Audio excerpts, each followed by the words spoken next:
Bienvenidos a un capítulo más de Leyendas de Monterrey.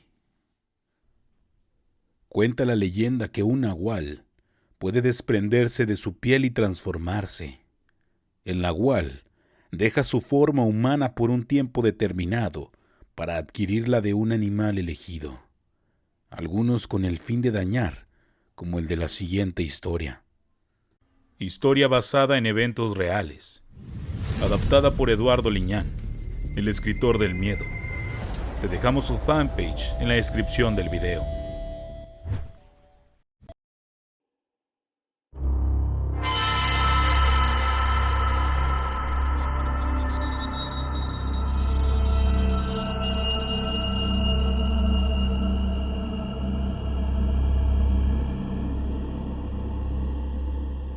Nací y crecí en una comunidad rural en la región de Laguna de Sánchez, en Santiago, Nuevo León. Mi padre en ese tiempo se dedicaba al pastoreo y al leñador. Yo desde muy pequeño lo comencé a ayudar en la labor de cortar troncos y hacerlos leña para transformarlos en carbón y que mi madre y mis hermanos lo pudieran vender entre vecinos y en mercados cercanos. Conforme nos empezó a ir mejor, mi padre se hizo de un pequeño pedazo de tierra en donde tenía una parcela. Estaba en medio del bosque donde todos los días había que deshiervar y cosechar, de tal manera que mi papá me había encargado particularmente esa tarea por ser el más grande de sus hijos. Tenía 15 años en ese momento y los acababa de cumplir cuando me sucedió un evento bastante extraño e inquietante. A esa edad ya era un hombre y de carácter, formado en el trabajo duro y las responsabilidades que adquiría aún más joven. Todos los días, mi mamá se levantaba a las 5 de la mañana, me preparaba, ensillaba mi caballo. Después de la bendición de mi madre y el itacate, recorría 10 kilómetros entre arboladas y veredas empedradas, rodeado de laderas rocosas y caminos interminables entre la sierra. Muchos ejidatarios tenían pedazos de tierra cultivados y era un acuerdo común entre todos de poder tener esas plantaciones en las cuales se sostenían muchas familias. Pero como muchas veces no era permitido tener estas, se levantaban en lugares remotos y alejados de la vista de curiosos y de personas del gobierno que pudieran reclamar el uso indebido de estas tierras. De tal suerte que para llegar a las parcelas era a caballo o en burro. Todos los días recorría esa distancia y me llevaba aproximadamente 2 horas llegar al sitio. En ese tiempo además tenía que levantar un cerco para evitar que muchos animales pasaran por el sitio y destruyeran los plantíos que con mucho esfuerzo habíamos levantado. Ahí me la pasaba casi todo el día. Solo el domingo descansaba, por lo que el sábado tenía que estar hasta muy noche, avanzando lo más que se podía con el cerco. Una de esas noches, en que regresaba a mi casa, ya había oscurecido y pasaban las 7 p.m. Ensillé el caballo y regresé por una vereda que rodeaba el cerro para llegar más rápido a mi casa. Era un camino muy corto, pero poco transitado. Había mucha maleza y árboles. Además, mi padre me había advertido que nunca tomara ese camino, porque corría el riesgo de perderme o de caer en alguna de las muchas cañadas que había por todos lados, y más siendo de noche al no conocer los caminos. La urgencia por llegar y la imprudencia me hicieron olvidar las advertencias de mi padre, teniendo ansiedad de llegar pronto, ya que esa noche iría a un baile con una joven a la que estaba cortejando. Por suerte, el camino estaba medio iluminado por la luna llena. Aunque llevaba una lámpara de petróleo, iluminaba muy apenas unos metros. Aún así, iba con paso lento para evitar caer en algún barranco o perderme en el camino. Rodeado de oscuridad y los sonidos del bosque, de pronto entré en un sendero muy largo y oscuro. Apenas al caminar unos metros, me di cuenta que algo no andaba bien. Me sentía observado, escuchando el ruido de ramas moverse y gruñidos tenues que me alertaron. No sé cuánto tiempo estuve cabalgando por ese sendero, hasta que mi caballo relinchó asustado. Comenzó a dar vueltas intentando huir de ese sitio, por lo que mis esfuerzos fueron mayúsculos al tratar de someter al animal, y de pronto salió de la nada un animal gruñendo. Poniéndome en alerta, al principio pensé que era un oso o un puma, pero al verlo mejor, Me di cuenta que era un perro enorme, cuyo pelaje era tan espeso y negro que la luz de la luna y la lámpara no se podían reflejar en él. Era como una mancha oscura en la realidad. Lo único que podía distinguirse eran un par de ojos amarillentos que daban la impresión de sacar fuego y que se complementaban con el hocico babeante del can. El animal despedía una peste desagradable, un hedor que me incomodó apenas lo pude oler. Tensé la brida del caballo para intentar darme la vuelta. En cuanto el perro comenzó a gruñir, me asusté y mi caballo se paró en sus cuartos traseros al momento que el perro comenzó a ladrar. Sus gruñidos eran bastante extraños, muy profundos. Tenían algo que inquietaba y ponía la piel erizada de escucharlos, hundiéndome en un pánico horrible que me hizo temblar de solo escuchar los gruñidos como si estos anunciaran la muerte. Tal fue la inquietud de mi caballo que batallé para tranquilizarlo, y a pesar de mis esfuerzos, no podía ir hacia ningún lado, ya que me rodeaba la oscuridad y la desesperación. Noté que el perro se dejó venir hacia mí con la intención de morderme o dar cuenta del caballo. En una rápida acción y la lucha por contener el nerviosismo de mi jamelgo, se volvió a parar en sus patas traseras y salió a galope por el medio de la maleza. Intempestivamente, en la carrera desenfrenada, mi cabeza topó con la rama de un árbol, haciéndome caer al suelo. En tanto me dolía por el terrible golpe y la impresión de la situación, vi cómo el perro pasó de lado y se fue tras el caballo. Inmediatamente me levanté y corrí hacia donde se escuchaban los gruñidos y el relinchar de mi animal. Corrí unos metros hasta que encontré a los animales en una fiera lucha, uno por intentar salvar su vida y el otro intentando devorarlo quizá, o arrancarle algún pedazo de carne. No sé si fue la impresión o el miedo lo que me hizo reaccionar. De mi morral saqué mi pistola, una vieja arma que había pertenecido a mi abuelo y que aún funcionaba. Sin pensar hice un par de disparos al aire para asustar al perro, pero los tiros, lejos de asustar a la bestia, hicieron que dejara a su presa inicial para dirigirse hacia mí gruñendo y viéndome con esos ojos infernales. En medio de la oscuridad y lo irreal de la situación, sostuve tembloroso el arma para volver a apuntar al perro. Amartillé y solté otro tiro con la intención de darle. No sé si fue la oscuridad, el miedo o mi mano temblorosa que, a pesar de tenerlo a unos metros de mí, fallé el disparo. Yo era buen tirador. Mi padre me había leccionado y siempre daba en el blanco, pero en esa ocasión había fallado. Volví a soltar un par de tiros más y estos no dieron en el blanco. Con el arma descargada y pensando que sería mi fin, lo único que se me ocurrió fue encomendarme a Dios, pensando en mis padres y hermanos. Comencé a orar con mucha fe, para que todo pasara muy rápido, y en el momento que empiezo a orar, el perro empieza a gruñir para después lanzar un aullido y salir corriendo entre la arbolada para desaparecer de mi vista, dejándome en completo estado de terror y a mi caballo herido de una pata, por lo que me levanté para atenderlo y tratar de salir de ahí. No podía correr porque el caballo rengueaba, y durante todo el trayecto hasta regresar a mi casa, estuve en la total zozobra de pensar que de pronto saldría el perro para abalanzarse sobre mí y devorarme. Al llegar a mi casa, ya me estaban esperando con la cena, pero mi mamá, al verme entrar, se sorprendió mucho de mi semblante pálido y asustado. Tan solo me dejé caer en la silla, sin poder decir una sola palabra. Mis ojos saltados le indicaron a mi mamá que me diera algo de agua con azúcar para el susto. Después de beberme completamente un jarro de esta bebida, mi mamá corrió a hablarle a mi papá para que fuera a ayudarme. Ya estando ahí, empecé a contarles mi odisea y mi encuentro con el perro negro. Mientras contaba esta historia, mi mamá me frotaba la nuca con alcohol y mi padre se me quedó viendo muy pensativo. Después de meditar la situación, me miró fijamente y muy serio me dijo unas palabras que me pusieron aún más tenso. Estoy pensando que ese perro que te atacó es alguien que te quiere espantar o que me quiere hacer algún daño haciéndotelo a ti.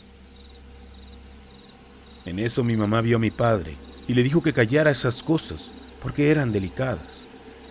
A lo que mi padre, aún más serio, le dijo a mi mamá una palabra que hasta ese momento tomó un sentido siniestro para mí.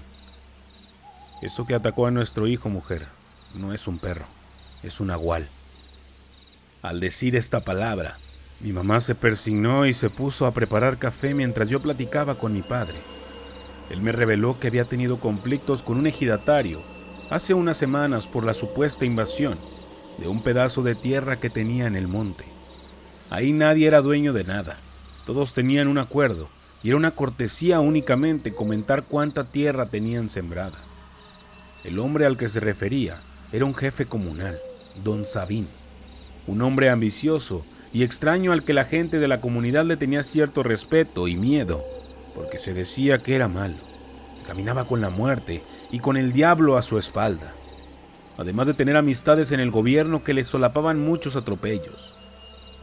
Mi mamá complementó esta plática al decir que la gente sabía que ese hombre tenía como pariente a un viejo brujo que siempre andaba con él y que vivía escondido en el bosque, haciendo cosas siniestras, pues don Sabino se apoyaba mucho en la brujería.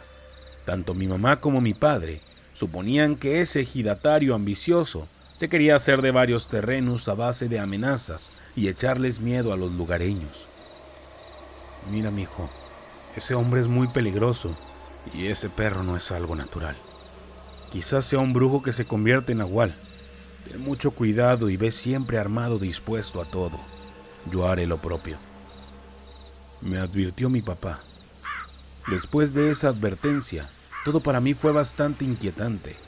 Había escuchado leyendas de parte de la gente y de mi abuelo sobre esos brujos que lograban transformarse en animales para espantar o dañar a las personas. Mi abuelo los llamaba nahuales. Decía que eran bestias muy impredecibles, que siempre caminaban del lado del diablo. Esa noche me fui a dormir muy intranquilo, ya que se me habían quitado las ganas de ir al baile. Estaba muy mal, y durante todo el domingo, mi mamá me curó de espanto y me atendió con hierbas y tés para bajarme la impresión. Así duré varios días asustado. Mi padre y mis otros hermanos iban a la parcela, pero se quedaban un poco ahí, regresando antes de que cayera el sol. Conforme pasaban los días, mi padre regresaba encolerizado y preocupado de que todos los días encontraba el cerco tirado y los plantíos destruidos. Es ese maldito Sabino y su secuaz, son los que me están dañando. Tenemos que hacer algo, los perjudicados vamos a ser varios. La ambición de ese hombre es incontenible, decía mi padre. Yo me recuperé del susto y mis heridas. Como teníamos que dividir el trabajo, le pedí a mi padre que me permitiera regresar a la parcela, prometiendo volver mientras hubiera luz. Renuente, me dejó regresar, no sin antes advertirme que tuviera cuidado y siempre fuera con el arma lista. Ensillé mi caballo y, a pesar del miedo, iba alerta con la pistola martillada al cinto y casi todo el tiempo tenía mi mano sobre ella, para en cualquier momento sacarla ante cualquier peligro o presencia de algún animal, como ese perro que me atacó. Después de mi trabajo en la parcela y de juntar una leña que me había encargado mi mamá para su cocina de humo, decidí regresar a la casa. Aún era de tarde, por lo que había suficiente luz en el camino. Aún así regresaba tembloroso entre las veredas empedradas, pensando que en cualquier momento algo brincaría sobre mí. A veces podía escuchar aullidos y pequeños gruñidos cerca de mí, notando que algún animal merodeaba cerca de la vereda donde iba. Pensaba que aquella bestia estaba jugando conmigo, esperando el momento para atacarme de nuevo. El camino a mi casa se me hizo eterno, cuidándome de todo a mi alrededor, y cuando por fin llegué, pude notar que mis padres platicaban con una persona. Me di cuenta que era una mujer que frecuentemente visitaba a mi mamá, una mujer mayor, llamada doña Alicia. Esa señora era habitual verla por los senderos y el monte juntando leña para hacerla carbón y venderlo. Mi mamá siempre la invitaba a comer, cada que pasaba por la casa. A veces mi padre le ayudaba con sus atados de leña y le prestaba su caballo para que no caminara. Nunca entendí la relación que tenían con esa mujer, pero cuando me vio, se alegró de verme y de inmediato pasamos a la casa para cenar. Luego de tomar los alimentos, mientras mi mamá servía café, la mujer platicaba con mi padre y le decía algo acerca de la situación con el brujo y el perro, cosa que no comprendía. La señora me dijo que tenía que cuidarme en los caminos de toparme con aquella bestia, ya que, según ella, me tenía marcado y no descansaría hasta verme sucumbir bajo sus fauces. Esas bestias, cuando probaban la sangre humana, así acechaban, sin temores. Una vez que tienen a su presa, no descansan hasta que no den con ella, decía la señora. Mis padres, preocupados, me indicaron que ya no fuera a la parcela, pero de alguna forma no quería doblegarme ni sugestionarme ante el miedo. Pero la preocupación dibujada en sus rostros indicaba que tenía que hacerles caso. Estábamos en una situación muy extraña y bajo el dominio de algo que no alcanzaba a comprender. La señora Alicia, después del café, se despidió de nosotros. Tomó un atado de leña que llevaba y se fue para su casa, acompañada por mi padre. Días después, mi papá dejó de ir a la parcela, ya que todos los días tenía que levantar la cerca y acomodar las plantas que habían sacado de raíz de la tierra. Triste y acongojado, regresó una noche, solo para decirnos que se rendía y que era imperativo que hiciéramos otras cosas, ya que la parcela se había perdido y no tenía duda de que otras más se perderían. Al preguntarle si había alguna solución, él solo contestó: no hay una que una persona en su sano juicio quiera hacerla. Sin comprenderlo, me quedé con esa amargura en mi corazón y continué con mi vida. Una noche, después de terminar de cenar, mi mamá me mandó con la señora Alicia a pedirle leña o carbón si tenía. Como vivía algo retirado, tuve que ensillar el caballo y dirigirme a su casa. Tomé un sendero entre el monte y cabalgué rápido hasta su pequeño jacal. Al llegar, noté que todo estaba apagado, algo raro, ya que la señora siempre dejaba un quinqué encendido afuera. Grité el nombre de la mujer varias veces, y al ver que nadie me respondía, me dirigí a mirar si todo estaba bien. Dentro todo estaba oscuro, y esa calma que tenía en un principio se transformó en preocupación al ver que la casa parecía abandonada. No terminaba de imaginar dónde estaría la señora, cuando sentí un pánico tremendo al escuchar a mi espalda unos gruñidos, y de inmediato un hedor asqueroso a perro me inundó los sentidos. Ahí temí lo peor. Como los gruñidos se escuchaban cerca de mí, no quise voltear, pero el cálido aliento fétido que percibí en mi nuca hizo que el miedo se apoderara de mí, y mis extremidades se petrificaron, impidiendo que me moviera. Lento, hice un esfuerzo por voltear cuando escuché que los gruñidos se hacían más sonoros. En ese momento el terror que me invadió fue grande, al ver que a un par de metros estaba el perro negro, gruñéndome y mostrándome los dientes amarillos de su hocico, el cual estaba dejando caer una baba pestilente. Mi caballo estaba aún más lejos que el perro. Pensé en correr por mi morral donde tenía mi arma cargada, pero no me quise mover, porque de hacerlo, quizá la bestia hubiera abalanzado sobre mí. Me quedé estático, tan solo viendo los ojos amarillentos del maldito perro clavados en mí. No sé cuánto duró aquel momento, pero en ese instante, lo que dicen que ves tu vida en segundos antes de morir, lo pude experimentar. Y es que en mi mente me arrepentí de todo lo malo que había hecho. Sabía que iba a morir. Tan solo cerré los ojos esperando el abrazo frío de la muerte junto con mucho dolor. Al saber que la bestia iba a arrancarme la carne y masticar mis huesos hasta morir. Pero luego de un rato sentí que pasó mucho tiempo y al abrir los ojos, la bestia se había ido. Tan solo estaba mi caballo asustado relinchando e intentando zafarse de su amarre. Sin pensarlo, corrí hacia él y me regresé a mi casa a todo galope con la pistola en la mano. Al llegar a mi casa, le platiqué a mis padres lo que había sucedido y ellos, sin demora, empezaron a cerrar puertas y ventanas. Mi padre cargó su rifle con el que salía a cazar y ahí me dio más balas para que las tuviera cerca esa noche. Todos dormiríamos juntos en el mismo cuarto. Taparíamos puertas y ventanas con otros muebles. Sobra decir que la noche se me hizo larga. A pesar de ello no dormí y estuve despierto hasta que amaneció. Lo primero que hicimos mi papá y yo fue ir a la casita de doña Alicia para ver que estuviera bien. Pero al llegar nos dimos cuenta que todo dentro de su casa estaba regado o roto. No había señales de la mujer, por lo que mi papá se preocupó y nos regresamos con el alma en un hilo al pensar que la señora quizá había sufrido algún ataque. Dimos parte a todos los ejidatarios de la comunidad para comenzar a buscar a la mujer por los lugares donde recogía leña o donde hacía su carbón, además de la parcela que tenía en el monte junto a la que era de mi padre. La buscaron durante todo el día y al no encontrarla, dieron parte a la autoridad para que empezara una pesquisa, cosa que no sucedió. A partir de ese momento, todos comenzaron a preocuparse y mi papá, al contar la situación con el perro negro, algunos comenzaron a vociferar para ir a buscar al ejidatario ambicioso y al brujo con el que andaba para matarlos. Pero otros, más mesurados, decían que solo eran casualidades y que lo que deberían buscar era a ese animal que estaba asolando la región. No se llegó a un acuerdo. Sin embargo, uno de los ejidatarios de nombre Félix se acercó a mi padre y a mí. El hombre nos advirtió que debíamos actuar rápido. Nos dijo que él nos iba a ayudar a deshacernos del perro nahual, pero teníamos que seguir sus indicaciones al pie de la letra. Después me dijo muy serio: tienen que tener en cuenta que a pesar de ser un animal, debajo de la piel es una persona.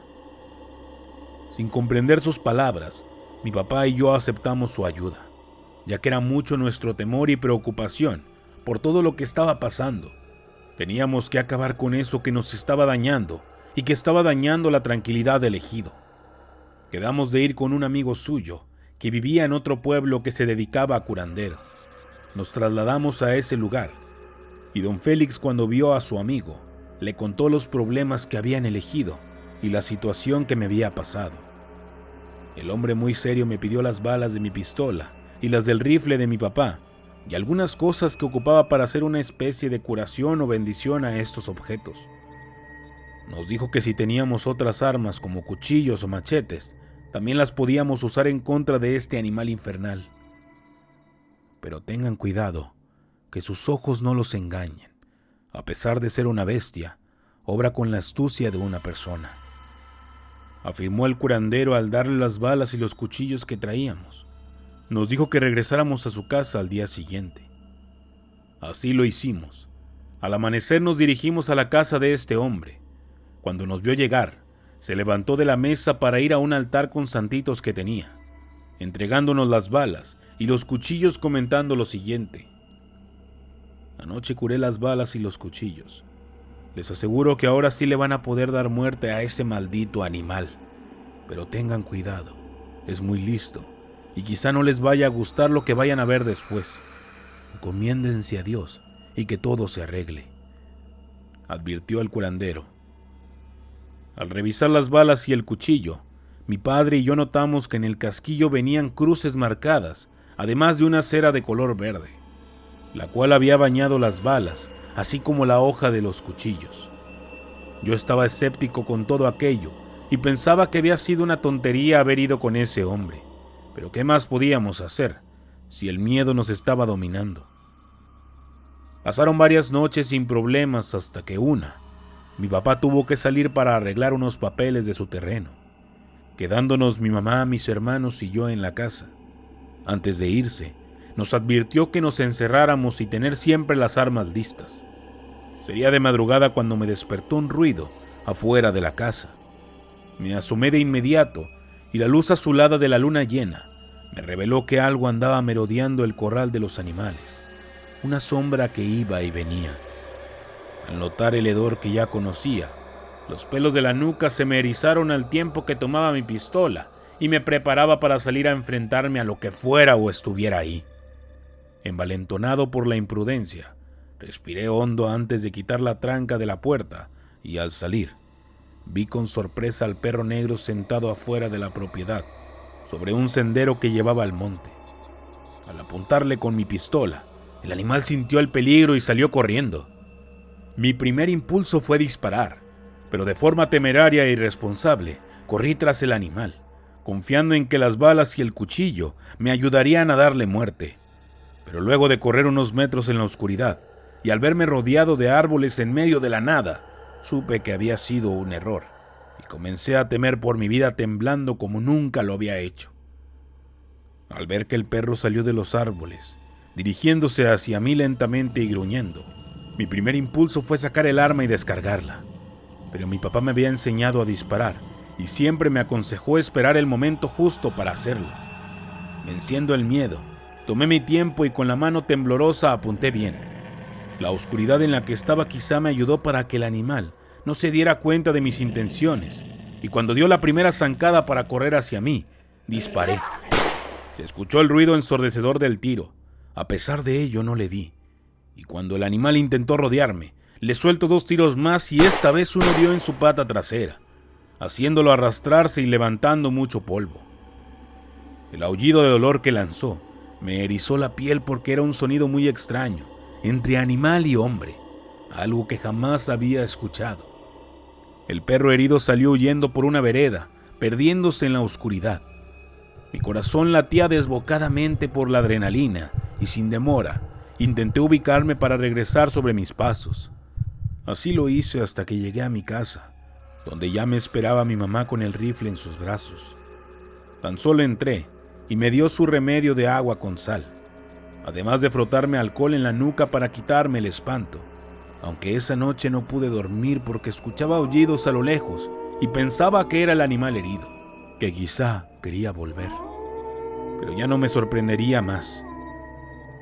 Al día siguiente, sería mediodía cuando mi padre regresó de sus asuntos y le conté lo sucedido. Entonces me dijo: si lo heriste nos daremos cuenta de quién se trata. Al rato habrá una junta comunal y asistirán todos los hombres del ejido para arreglar un reparto de tierras.